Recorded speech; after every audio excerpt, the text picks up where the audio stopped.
my name's SincerelyOghosa. Welcome back to my channel.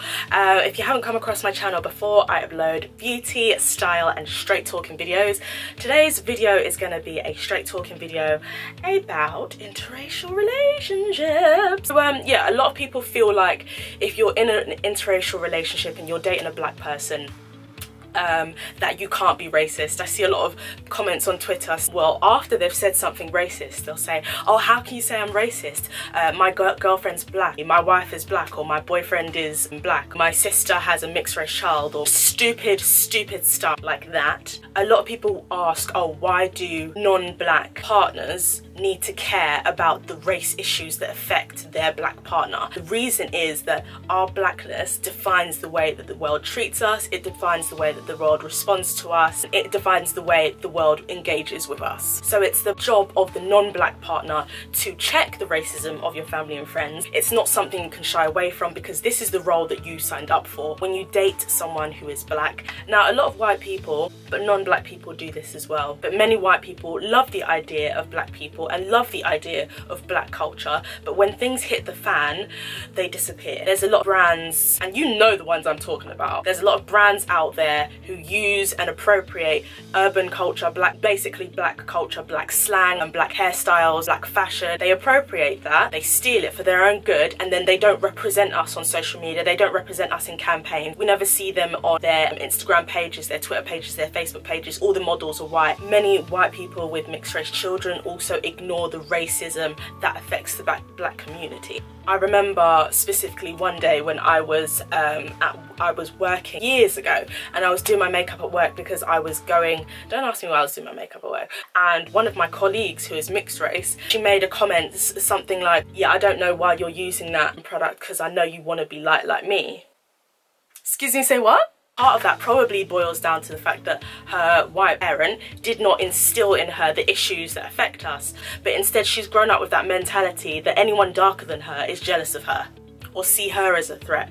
I'm sick of women, many white women, fetishizing black men's bodies and then continue to objectify them when they see them dying on the street, on the news, in person, on Instagram, on social media platforms. They either ignore it or they justify the police. Hashtag Blue Lives Matter and all this nonsense. But you weren't hashtag Blue Lives Matter last week, sis, when I saw you scrolling on Kwame's Instagram. This isn't just white people, this is non-black people that this issue surrounds, but it is very infuriating to see white people, non-black people rapping along to the likes of Stormzy or Drake, but you can't use those same teeth to uplift black people in the struggle, no? Don't tell us how well we age if you can't also act. You can't just love parts of us, you have to love all of us, you have to love the struggle and the positives as well. You have to embrace them and work with them and discuss all of them. I've known of white men who only want to be with a black woman so that they can appear edgy, so that they can tick us off their bucket lists.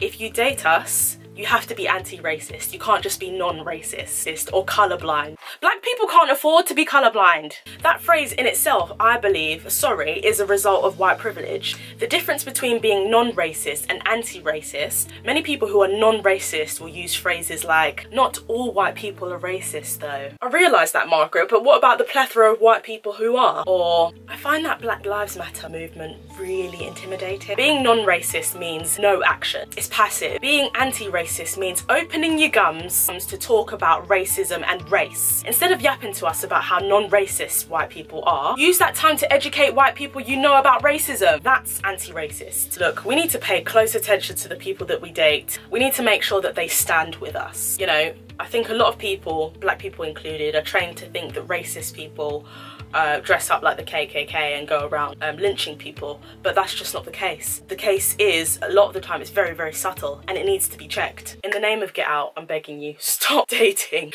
non-black people who refuse to see you fully, because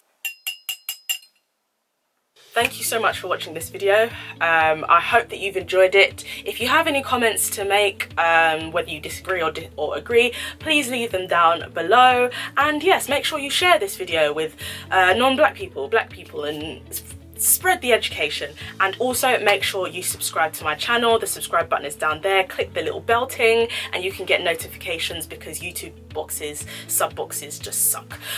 Thank you for watching again, and yeah, bye.